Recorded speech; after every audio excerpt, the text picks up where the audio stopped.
Hey, Washington campus, Brad here with some encouragement and a look ahead at what's going to be happening at the Washington campus this week.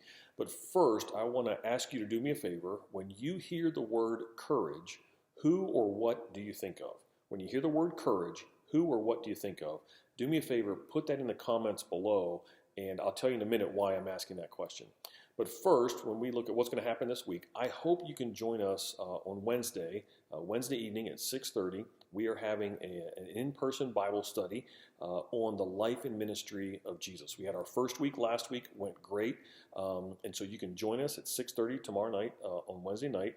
If you're not able to join us in person, that's okay. We have an option where you can join us on Zoom. You just need to email Donna Franco at the Bible Chapel, and she will send you the Zoom link for that. So we had a great first week looking at John the Baptist, and this week we're now going to look at Jesus and his method of ministry, which was to call men to follow him, to be his disciples. And he calls us to be his disciples as well. Well, what does that mean? Well, we're going to dive into that deep tomorrow night, but let me just give you kind of a taste of that. In Mark chapter 3, Mark writes this. He says that Jesus appointed the 12, whom he also named apostles, and he gives two reasons why Jesus did that: so that they might be with him and he might send them out to preach.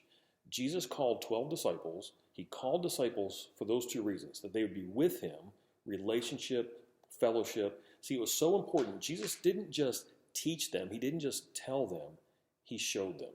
He lived out what it would be like in front of them so they could see him. They could see day in, day out how Jesus handled, well, really everything. You know, we like to say, hey, it's about doing life with one another. Well, that's true. That's biblical. That's what Jesus did. And so the relationship, so that he could be with them, and he invested time. Don't miss that, how much time Jesus invested in these men. And we talk about that a lot, right? You know, we talk about Christianity is a relationship. It's not a religion, and that's so true. And so we will talk about, studying God's word and allowing God to speak to us, and our time in prayer and how wonderful that is. But don't miss the second part of what it means to be a follower of Jesus. It's not just about the relationship. It's so that you can join him on mission. He called the 12. He called people to be his disciples so that they would be with him and enjoy that relationship, but also so that he could send them out. He could send them out to share the gospel with others. And I'll be honest, I think sometimes we kind of lose sight of that second part of, that's part of what it means to follow Jesus, that we join him on mission and we are sharing the gospel with those he brings into our path, but also with intentionality, with our gifts and our passions and what he's uniquely created us to do. And so that's just a taste of what we're going to be looking at tomorrow night in this study on the life and ministry of Jesus. What does it mean to be a disciple? Why did Jesus call people to follow him? And something I don't think we ask nearly often enough, why was this his method? Why did Jesus choose discipleship as his method to change the world? Can't wait to talk about that on Wednesday. Again, hope you can join us 6:30 in person here at the Washington campus, or if you're not able to do that, rather, you can join us on Zoom. Get that link. Now, I'm also excited because this Sunday, campus pastors are preaching live, and so I will be sharing a message on Nehemiah.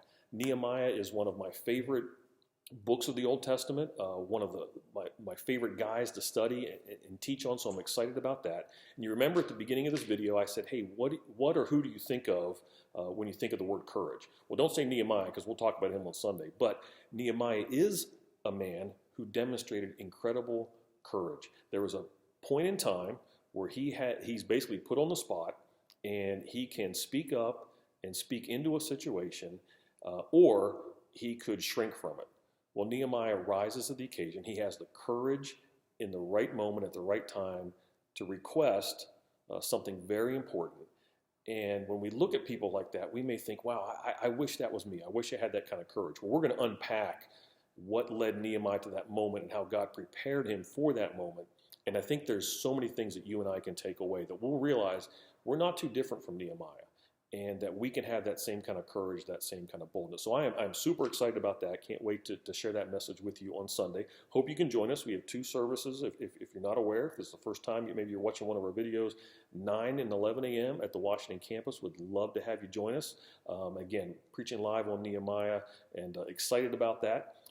And so also don't forget Wednesdays, if you can join us for that, we'd love to have you for that as well. And just remember, at the Washington campus, we have so many ways to help you get connected and plugged in. Would love to talk to you about that. Reach out at any time and be glad to share those opportunities with you. So hope to see you Wednesday. If not Wednesday, hope to see you Sunday, maybe both. But either way, until I see you again, let's press on.